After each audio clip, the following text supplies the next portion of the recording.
সুতরাং কেউ যদি তাবিজ করে থাকেন, এখনো করে থাকেন, এখনো পরে থাকেন, অথবা স্ত্রী ছেলে মেয়ের গায়ে থাকে, তওবা করেন, ছিঁড়ে ফেলে দেন, খুলে চুড়ে ফেলে দেন, আল্লাহ পাক গুনাহ মাফ করে দেন, যেন আপনার দ্বারা গুনাহই হয়নি।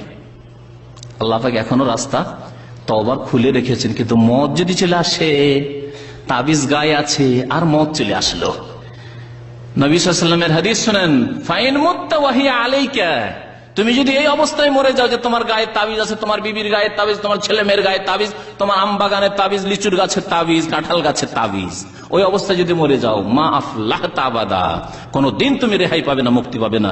নবী করিম সাল্লাল্লাহু আলাইহি ওয়াসাল্লামের হাদিস। কিতাব তাওহীদের যে সিলসিলা দর্স যে হয়েছে, তাতে এই সম্পর্কে বিস্তারিত আলোচনা হয়েছে। আরো ইনশাআল্লাহ তাআলা তাবিজ সম্পর্কে আগামীতে আলোচনা করা যাবে। এতটুকু যথেষ্ট যে কোনো ভাইয়ের কাছে তাবিজ যদি থাকে আল্লাহর হস্তে শিরক থেকে মুক্ত হওয়ার জন্য, আর এই রাত্রে যদি হাদিস সহিহ হয় মাফ নেওয়ার জন্য, আর যে কোনো সময়, শুধু এই রাত্রেই কেন, শিরক মুক্ত কোনো মানুষ থাকলে আল্লাহ অবশ্যই তাকে জান্নাত দেবেন ইনশাআল্লাহ। কোনদিন না কোনদিন জান্নাত পাবে যদি শিরক মুক্ত কেউ থাকে।